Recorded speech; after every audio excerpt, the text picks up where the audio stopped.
All right, what's up, YouTube, man? It's your boy, Big Mike, man, back at you again with another therapeutic video, man, and hopefully some coping mechanisms or coping skills for people to use to stuff down those automatic, intrusive, negative thoughts.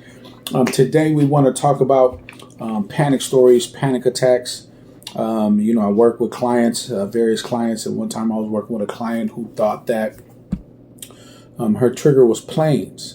Her trigger was, if she gets on a plane, she's going to die.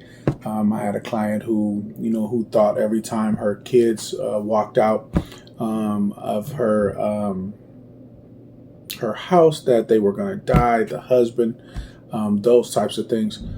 Some things that work is when working with the client, kind of just doing a reality check, checking the reality of the situation, right?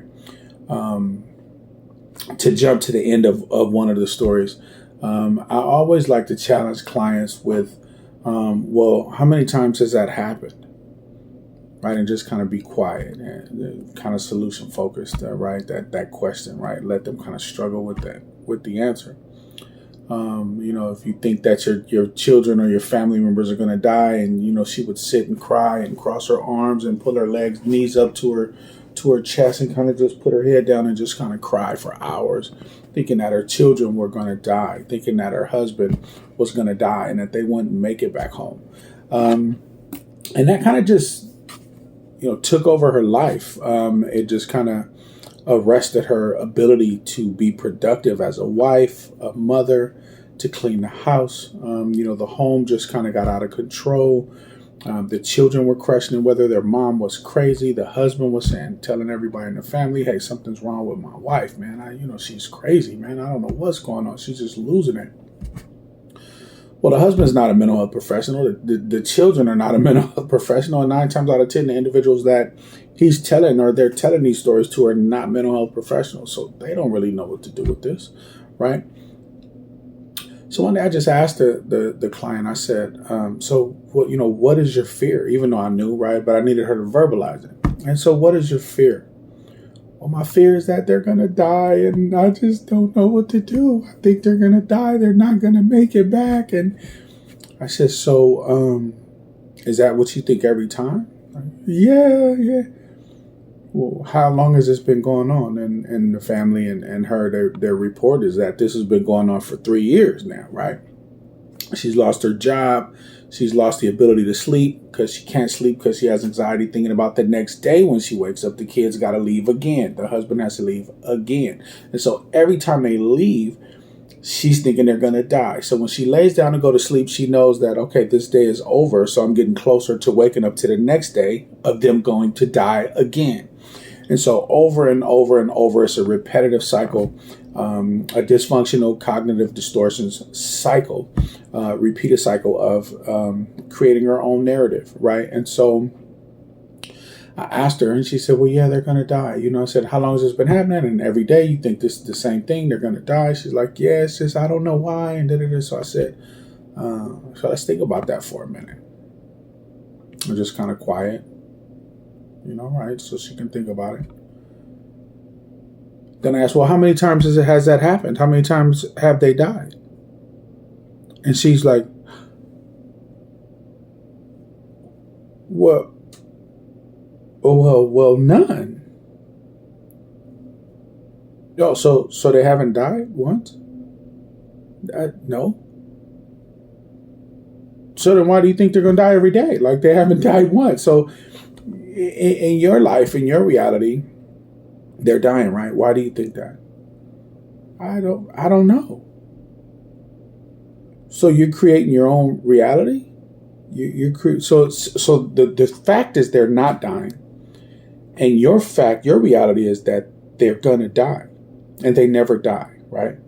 So you're creating a parallel reality to the true reality, right? So that's kind of like the Matrix, right? Are you in a movie? Is this real? I understand it's real to you, but you're creating a parallel reality, and I just need you to see which one is actually real. So they're going to die. They die every day, and they never die. The real reality is they never die, and they come home.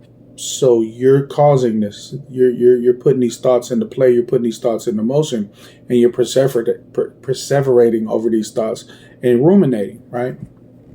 Fear-based thoughts create reality. Right. And so I wanted to look at something here today. Right. It's called panic stories. Right. So over here you got triggers. And I don't know if you can see this, man. Forgive me. I'll get a bigger board, whatever. I'm in my office, man. Let me give y'all a little visual of that, right?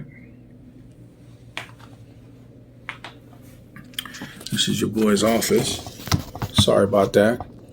And so just want to talk about, some triggers can be a work deadline, right? I have deadline written here. Somebody could be scared of a spider, right? Somebody could be at the store, scared to be at the store, right? Somebody could be driving in the car, scared to be in the car. Somebody can hate being around people, right? And so it creates these sensations. So you got triggers, sensations, and stories, right? So the sensations are of seeing the spider is fast breathing, right? Heart palpitations, right? Dizziness, right? You get dizzy, nausea, you want to vomit, right? Those are some of the hyperarousal symptoms that we get, the physical symptoms that we experience once we become triggers. CBT.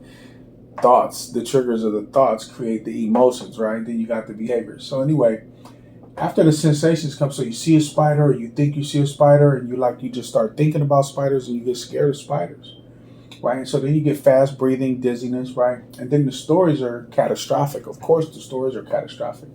The spider's gonna bite me, and I'm gonna die. Well, it's a daddy long legged, but if they could be poisonous, you don't know. It could have made it with a poison one, and I'm gonna die if it bites me, right? Well, what if this is a heart attack that I'm experiencing? This could be a heart attack, and I can die, right? And so, what you want to do with things like this is called panic stories, right? You write out the story of how you feel, right? You write story number 1, you label it, right? You definitely label it, right? Because you realize that this story is not true, right? Your story is not true. It's a parallel reality, right? It's a fear-based thought that created a whole new reality. Check out Tyler Perry's story. That's how he created all these movies, right? Was from panic stories that he would tell himself about his dad, how his dad was going to abuse him. He was an alcoholic. He was going to come home. He would imagine himself getting beat like this or getting beat like that. He would go in his closet and just kind of zone out and daydream and create his own realities out of fear, right? Fear-based thoughts, right? Creates a whole new reality, right, for us. It creates anxiety. Panic, anxious distress, right? Someone's in distress when they're feeling like this, right? So you label this story, right? Panic stories. You get a book and you journal, you start panic stories, and story 1, right? Well, if I go to the store, I'm gonna die. Story 1. If I go to I'm gonna crash on the way, right? Story 2. The canned good aisle. If I go in the canned good aisle, all the cans are gonna follow me and crush me and kill me. Story number 3. If I get on the plane, as soon as the door closes, I'm gonna die. And story number 4, right? And what you do as you start to experience these stories, right? You tell yourself these stories, and you start tapping your leg, right, or tapping your skin. Live through the story while you're tapping the skin, right? Just continue to tap, tap, tap, tap until you're looking at the story, and it's starting to become so normal that it's not going to stress you out. There's a book called Dare by Barry somebody. Check it out. Google it. Check it out. This is work, evidence-based. What you're doing by tapping is showing your brain that you're actually safe, right? I'm not dying if I'm sitting there tapping my hand, right? So tap, right? Tap, tap. I'm safe. Or rub, right? I'm right here. I'm not dying. I'm right here. I am not dying, right? And so that's what you want to do. You just want to tap. You just want to explore different things. Tap your leg, right? Shake your leg, but tap it and look at it. Shake it and tap it, right? Do something different. Kind of what you're doing is using symptomology. You're working with the limbic system, right? There's a whole thing into the limbic system. Tapping is kind of like EMDR. And so you're working multiple therapeutic interventions kind of at the same time. A piece from here, a piece from here. All guaranteed, to be proven to be evidence-based around the globe that actually work. So it's not like you're using something that don't work. No, these things work. just like Marsha Linehan created DBT. DBT was for borderline personality disorder, right? Marsha Linehan, she was at the University of Washington here in UW. That is nothing but CBT with a few pieces added to it, right? DBT is dialectical behavior therapy, if you guys want to look that up. CBT is cognitive behavior therapy, if you want to look that up. If you're new to the channel, you know that I talk about CBT all the time. Matter of fact, those that are interested in DBT, there's some DBT cards out there. I'm not promoted by anybody for anything. DBT skills building card deck for clients and therapists, right? You can utilize something like this. I thought I had something else for that. Also, there's a story by Stanford University, slowing down racing thoughts, right? You can get stuff like this.